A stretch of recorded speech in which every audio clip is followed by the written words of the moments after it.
नमस्कार दोस्तों, स्वागत है आपका राजंस कैरियर प्राइवेट लिमिटेड के ऑफिशियल यूट्यूब चैनल पर।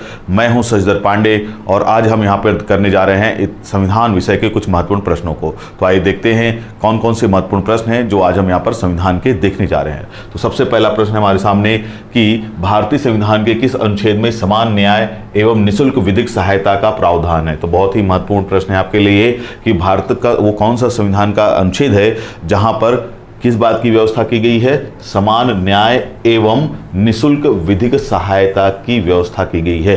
तो देख लेते हैं, चार ऑप्शन है। पहला ऑप्शन है अनुच्छेद 30, दूसरा है अनुच्छेद 39A, तीसरा ऑप्शन है अनुच्छेद 25 और चौथा ऑप्शन है अनुच्छेद 33B। तो प्रश्न में क्या पूछा गया है कि समान न्याय एवं निःशुल्क विधिक सहायता, मतलब भारत सरकार ये कोशिश करेगी कि सभी को एक समान न्याय प्राप्त हो पाए और साथ ही साथ अगर यदि कोई ऐसा व्यक्ति है जिसके पास वो जो सक्षम नहीं है, यदि कोई व्यक्ति आर्थिक रूप से सक्षम नहीं है तो उसे भारतीय संविधान इस बात के लिए भी एक तरह से प्रावधान करता हुआ दिखाई देता है कि उसे सरकार के द्वारा निःशुल्क विधिक सहायता भी प्रदान की जानी चाहिए।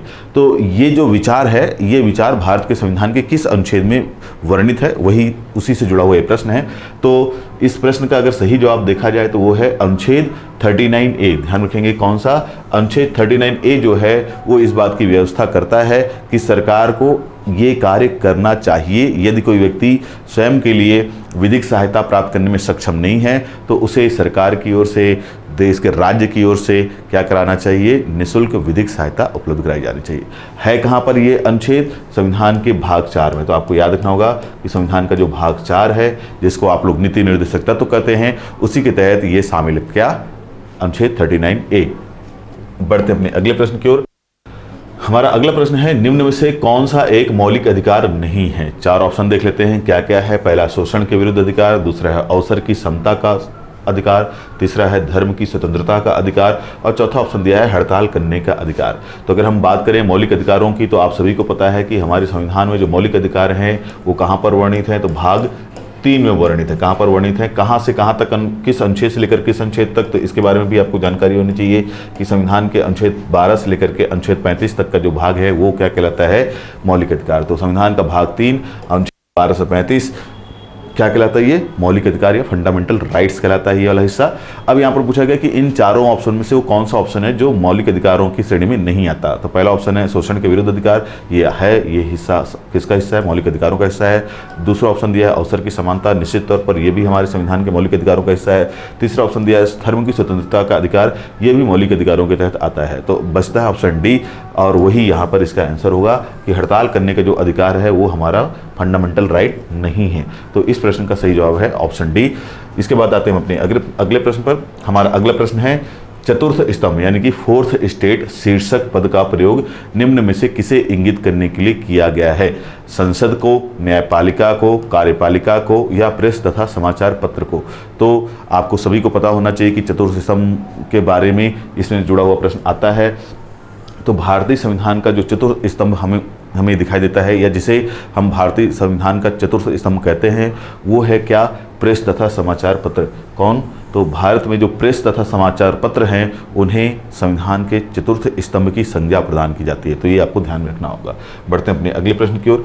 हमारा अगला प्रश्न है, ग्राम पंचायत का चुनाव कराने के लिए या ग्राम पंचायत चुनाव कराने का निर्णय लिया जाता है। तो ये बहुत ही महत्वपूर्ण प्रश्न है कि वो कौन से संस्था है जो गांव में पंचायत चुनाव कराने के लिए जिम्मेदार होती है या जो गांव में पंचायत का चुनाव कराने की घोषणा करती है, उसी से जुड़ा हुआ प्रश्न है। पहला है जिलाधिकारी, मतलब वहां का जिलाधिकारी जो सक्षम जिलाधिकारी होता है। दूसरा है राज्य चुनाव आयोग, तीसरा है केंद्रीय सरकार और चौथा दिया है क्या, राज्य सरकार। तो आपको यहाँ पे बताना है इन चारों ऑप्शन में से वो कौन सा संस्था है जो राज्य में ग्राम पंचायतों का चुनाव करवाता है। तो इस प्रश्न का जवाब है राज्य सरकार। प्रत्येक राज्य में जो स्थानीय स्वशासन है, आपको इसको जान लेना चाहिए कि स्थानीय स्वशासन, लोकल सेल्फ गवर्नमेंट, तो स्थानीय स्वशासन का जो विषय है वो राज्य सरकार या राज्य सरकारों के अधीन आता है और इसी के तहत राज्य सरकारों को ये अधिकार है, प्रत्येक राज्य सरकार को ये अधिकार है कि वो अपने यहाँ किस तरह से ग्राम पंचायतों का चुनाव और कब करवाना चाहती है। तो ग्राम पंचायत या पंचायतों का चुनाव कराने का अधिकार किसके पास है, राज्य सरकार के पास है। क्यों? क्योंकि ये जो स्थानीय स्वशासन का जो विषय है वो किसके पास है?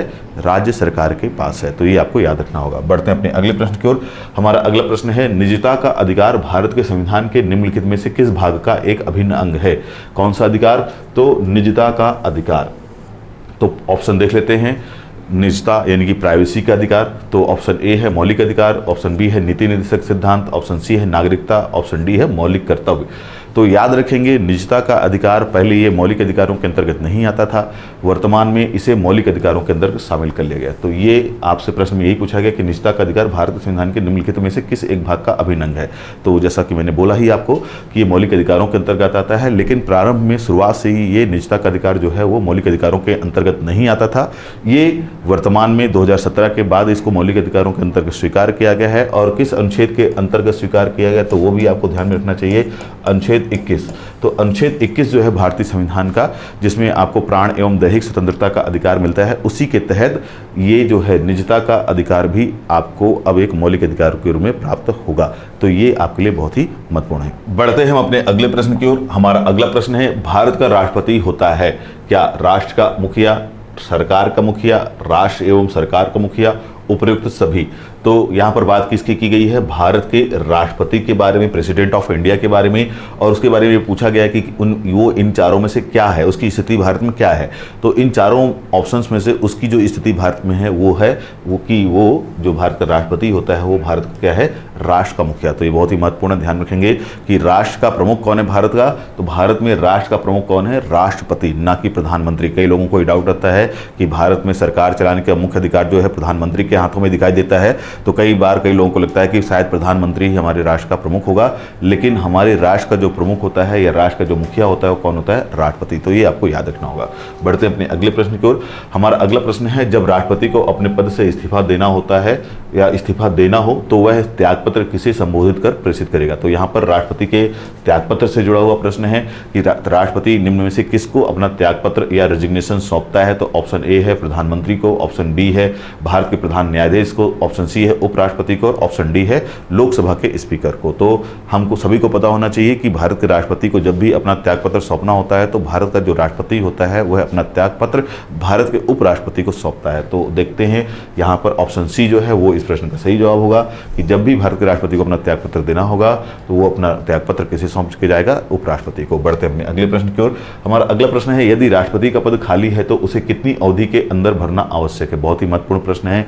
अक्सर यहाँ से भी प्रश्न आता है कि अगर किसी समय भारत में राष्ट्रपति अपने पद पर कार्य ना कर रहा हो, अर्थात या तो उसकी मृत्यु हो गई हो या किसी अन्य कारण से उसका पद खाली हो, उस स्थिति में उसका पद कितनी अवधि के अंदर भर लिया जाना चाहिए? तो एक बार और प्रश्न को देख लेते हैं कि यदि राष्ट्रपति का पद खाली है तो उसे कितनी अवधि के अंदर भरना आवश्यक है? तो जैसा मैंने बोला कि अगर किसी भी कारणवश भारत का राष्ट्रपति अपने पद पर नहीं है, चाहे वो मृत्यु हो या अन्य किसी कारण के वश उसका पद खाली हो, तो ये भारत के संविधान में इस बात की व्यवस्था है कि उसका पद एक निश्चित समय अवधि तक ही खाली रह सकता है और उसके पहले ही उस पद को फिर से भर लिया जाना आवश्यक है। तो देखते हैं कि क्या क्या ऑप्शन है।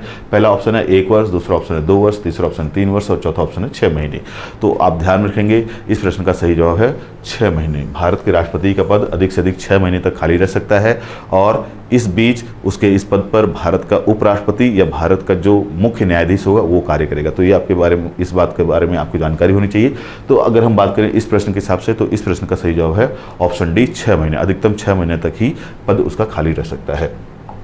इसके बाद अगले प्रश्न पर आते हैं हम। अगला प्रश्न है, यदि किसी कारणवश राष्ट्रपति एवं उपराष्ट्रपति दोनों का पद खाली रहता है तो राष्ट्रपति के कार्यों को कौन संपादित करेगा? तो ये अभी जो हम बात कर रहे हैं राष्ट्रपति से जुड़ा हुआ प्रश्न उसी श्रृंखला में आगे दिखाई देता है कि जैसा अभी हमने बताया या थोड़ी देर पहले हमने देखा कि भारत में राष्ट्रपति का पद खाली होता है तो कितने महीने के अंदर भर लिया, कितने समय के अंदर उसको भर लिया जाना चाहिए? तो इसके बारे में प्रश्न का जवाब था 6 महीने। तो जब भारत का राष्ट्रपति अपने पद पर नहीं होगा तो उस समय भारत का उपराष्ट्रपति उसके पद पर कार्य की जिम्मेदारियां निभाता है। अगर मान लीजिए कि किसी समय राष्ट्रपति और उपराष्ट्रपति दोनों ही के पद खाली हों तो उस समय उसके पद की जिम्मेदारियां कौन निभाएगा, उसी से जुड़ा हुआ प्रश्न है। तो देखिए ध्यान से इस प्रश्न को कि यदि किसी कारणवश राष्ट्रपति और उपराष्ट्रपति दोनों का पद खाली रहता है तो राष्ट्रपति के कार्यों को कौन संपादित करेगा? ऑप्शन ए महान्यायवादी, ऑप्शन बी लोकसभा का सभापति, ऑप्शन सी भारत का मुख्य न्यायाधीश और ऑप्शन डी मुख्य निर्वाचन अधिकारी। तो हमारे संविधान में सारी बातों की व्यवस्था है और इस प्रश्न का जो सही जवाब होगा वो संविधान के अनुसार वो है ऑप्शन सी भारत का मुख्य न्यायाधीश। तो भारत का जो मुख्य न्यायाधीश होता है चीफ जस्टिस ऑफ इंडिया जिसको बोलते हैं हम लोग, CJI। तो जो हमारा CJI होता है उसको हमने अधिकार दिया हुआ है, हमारे संविधान ने अधिकार दिया हुआ है कि अगर राष्ट्रपति भी ना हो, उपराष्ट्रपति भी ना हो, उस स्थिति में कौन बनेगा हमारा राष्ट्रपति, कार्यवाहक राष्ट्रपति, वो होगा भारत का मुख्य न्यायाधीश। तो इसको एक सीक्वेंस में समझ लीजिए कि राष्ट्रपति हमारे देश का राष्ट्र प्रमुख है, उसका पद कभी भी खाली नहीं होना चाहिए।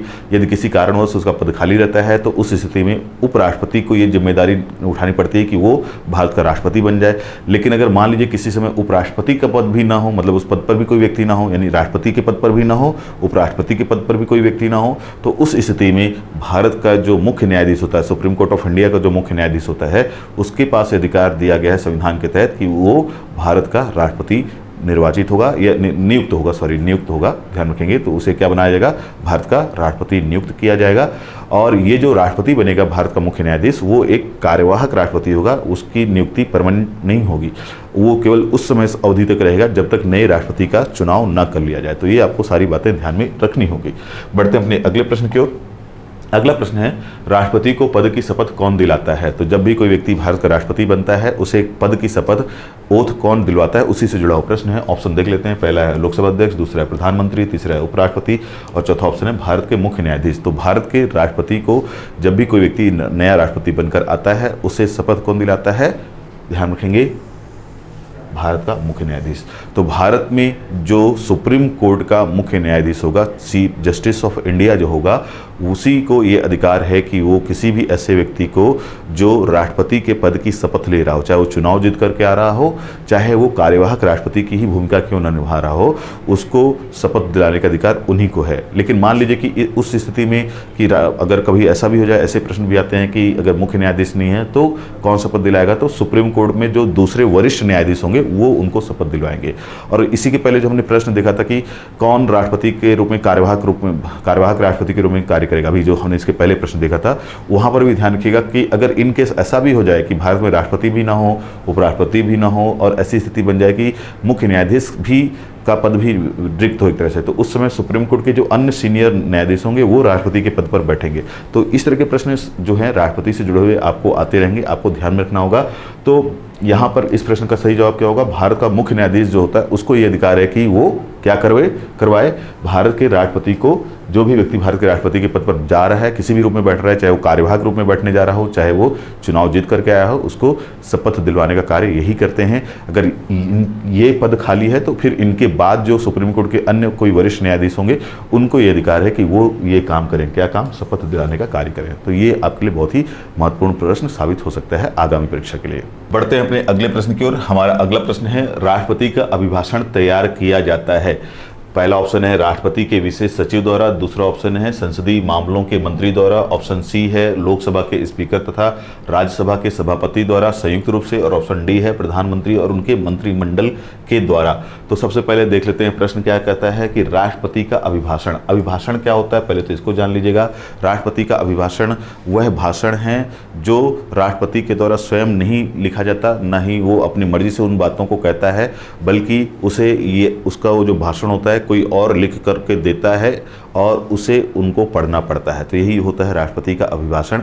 कब कब वो देते हैं और कहाँ पर देते हैं, तो ये ध्यान रखेंगे कि ये अभिभाषण वो जो राष्ट्रपति जो होते हैं वो देते हैं संसद के सामने। कहाँ पर देते हैं, तो राष्ट्रपति अपना अभिभाषण संसद के समक्ष प्रस्तुत करते हैं। कब प्रस्तुत करते हैं, तो ये दो महत्वपूर्ण जो अवसर होते हैं उन्हीं पर देते हैं अपना अभिभाषण।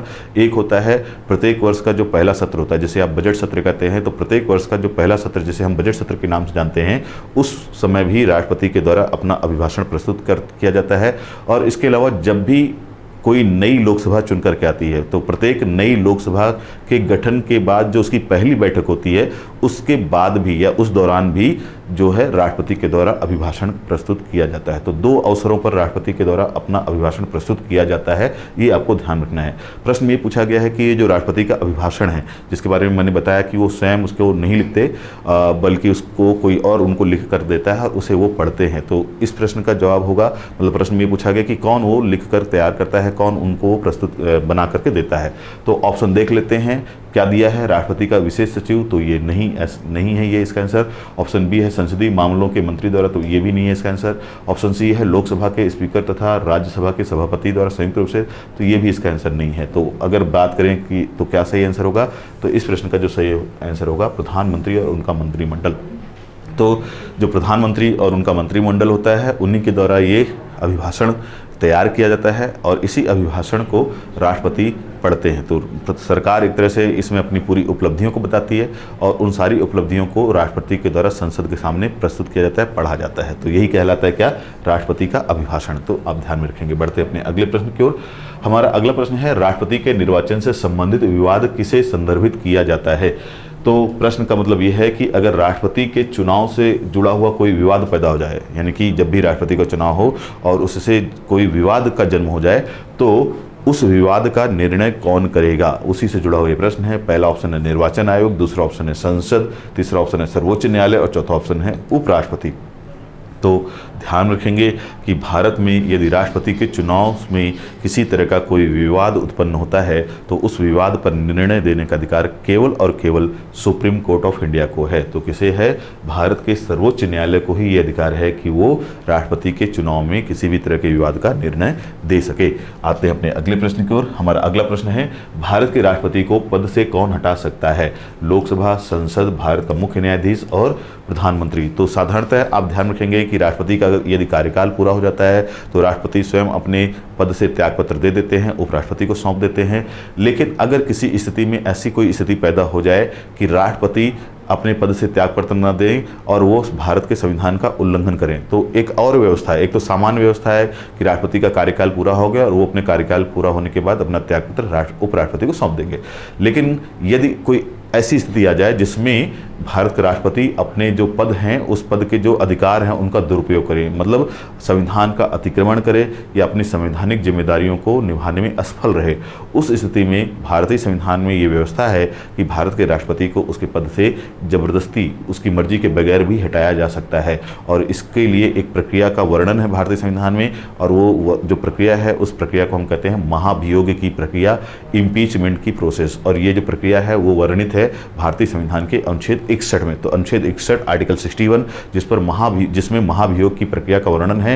और वो प्रक्रिया बोलती है कि यदि भारत का राष्ट्रपति अपने संवैधानिक कार्यों का उल्लंघन करता है, संवैधानिक अधिकारों का उल्लंघन करता है या संविधान का अतिक्रमण करता हुआ पाया जाता है तो उसे उसके पद से जबरदस्ती भी हटाया जा सकता है। अब प्रश्न में ये पूछा गया कि कौन हटा सकता है, तो इसका सही जवाब होगा संसद, यानी कि लोकसभा और राज्यसभा जो हैं उनको ये अधिकार है कि वो राष्ट्रपति को उसके पद से जबरदस्ती महाभियोग लगा करके हटा सकते हैं। तो इस प्रश्न का जो सही जवाब होगा संसद। तो देख लेते हैं ऑप्शन बी। ऑप्शन बी इस प्रश्न का सही जवाब है कि संसद राष्ट्रपति को उसके पद से हटा सकता है उसकी मर्जी के विरुद्ध भी। बढ़ते हैं अपने अगले प्रश्न पर। अगला प्रश्न है किसी राज्य में राष्ट्रपति शासन का तात्पर्य है कि वह राज्य संचालित होता है। तो यहाँ पर राष्ट्रपति शासन से जुड़ा हुआ मतलब आपातकाल जो हमारे संविधान का भाग है उससे जुड़ा हुआ ये प्रश्न है। तो आपातकाल से जुड़ा हुआ ये प्रश्न यहाँ पर ये पूछा गया इस प्रश्न में कि यदि किसी राज्य में, कहाँ पर, यदि किसी राज्य में राष्ट्रपति शासन मतलब भारतीय संविधान का अनुच्छेद 356 लागू कर दिया जाए तो फिर उस राज्य का जो शासन होगा वो किसके द्वारा संचालित किया जाएगा। तो प्रश्न को एक बार आप ध्यान से देख लीजिए कि किसी राज्य में राष्ट्रपति शासन का तात्पर्य है कि वह राज्य संचालित होता है, मतलब उस राज्य का शासन कौन चलाएगा, यही इस प्रश्न में पूछ रहा है। तो ऑप्शन ए है प्रत्यक्ष रूप में राष्ट्रपति द्वारा, मतलब राष्ट्रपति का शासन लग जाए तो क्या राष्ट्रपति ही सीधे तौर पर चलाएगा, तो ये जो आंसर है वो गलत है। ऑप्शन बी है एक काम चलाओ सरकार के द्वारा, कि मतलब एक ऐसी कोई टेम्परेरी गवर्नमेंट बना दी जाएगी और उसको अधिकार दे दिया जाएगा कि आप अपने राज्य का शासन संभालो, तो ये भी जो ऑप्शन है वो भी गलत है। ऑप्शन सी दिया है राष्ट्रपति द्वारा नामांकित मुख्यमंत्री द्वारा, मतलब राष्ट्रपति किसी ऐसे व्यक्ति को मुख्यमंत्री नियुक्त कर दे और उसको अधिकार दे दे कि आप उस राज्य के शासन को चलाओ, तो ऐसी भी कोई व्यवस्था हमारे संविधान में नहीं है, तो ऑप्शन सी भी गलत है। और चौथा ऑप्शन है कि राज्य के राज्यपाल द्वारा। तो इस प्रश्न का जो सही जवाब होगा राज्य के राज्यपाल द्वारा। तो जब किसी राज्य में राष्ट्रपति के द्वारा अनुच्छेद 356 का उपयोग करते हुए राष्ट्रपति शासन लगाया जाता है तो उस राज्य में जो राज्यपाल होता है वो एक तरह से राष्ट्रपति के लिए उस राज्य की सारी जो संवैधानिक जिम्मेदारियां हैं उनका निर्वहन करता है। तो एक तरह से राज्यपाल उस राज्य की सारी जिम्मेदारियां, सारी शक्तियों का प्रयोग करता हुआ दिखाई देगा। तो इस प्रश्न का सही जवाब होगा राज्य के राज्यपाल के द्वारा। बढ़ते हैं अपने अगले प्रश्न की ओर। अगला प्रश्न है, भारत का राष्ट्रपति सदस्य है किसका? लोकसभा का, राज्यसभा का, विधानसभा का या उपरोक्त में से कोई नहीं? तो बहुत ही महत्वपूर्ण प्रश्न है कि जो भारत का राष्ट्रपति होता है वो इनमें से किसका सदस्य होता है? तो ध्यान रखेंगे कि भारत का राष्ट्रपति इनमें से किसी का सदस्य नहीं होता। ना तो वो लोकसभा का सदस्य होता है, ना ही वो राज्यसभा का सदस्य होता है, ना ही वो विधानसभा का सदस्य होता है। वो इनमें से तीनों संस्थाओं का सदस्य नहीं होता। तो इस प्रश्न का जो सही जवाब होगा वो होगा उपर्युक्त में से कोई नहीं। तो जो राष्ट्रपति चुना जाता है उसके लिए ऐसा कोई भी संवैधानिक बाध्यता नहीं है कि उसे किस सदन का सदस्य होना चाहिए। वो किसी भी सदन का सदस्य नहीं होगा तब भी वो राष्ट्रपति बन सकता है। हाँ, ये जरूर है हमारे संविधान में जो उसकी योग्यताओं में, अगर हम बात करें कि राष्ट्रपति के पद की योग्यताओं में क्या क्या बातें शामिल हैं, तो राष्ट्रपति के पद की योग्यता में ये बात जरूर शामिल है कि उसकी आयु कम से कम 35 वर्ष होनी चाहिए। और एक योग्यता और मुख्य रूप से जो आपको ध्यान रखना चाहिए कि जो भी व्यक्ति भारत में राष्ट्रपति बन रहा है वो कम से कम लोकसभा का सदस्य बनने की योग्यता रखता हो। तो लोकसभा की सदस्य बनने की योग्यता रखता हो, वहाँ का सदस्य होना उसके लिए आवश्यक नहीं है। तो ये आपको ध्यान में रखना है। तो इस प्रश्न का सही जवाब होगा इनमें से कोई नहीं, मतलब राष्ट्रपति किसी भी सदन का सदस्य नहीं होता है। तो ये जो हमने आज यहाँ पर प्रश्न देखे हैं ये सारे ही प्रश्न बहुत ही महत्वपूर्ण हैं। किसी भी परीक्षा में आप देखेंगे वहाँ पर इस तरह के प्रश्न आते रहते हैं। तो आज के इस वीडियो में केवल इतना ही। मिलते हैं अपने अगले वीडियो में, तब तक के लिए धन्यवाद।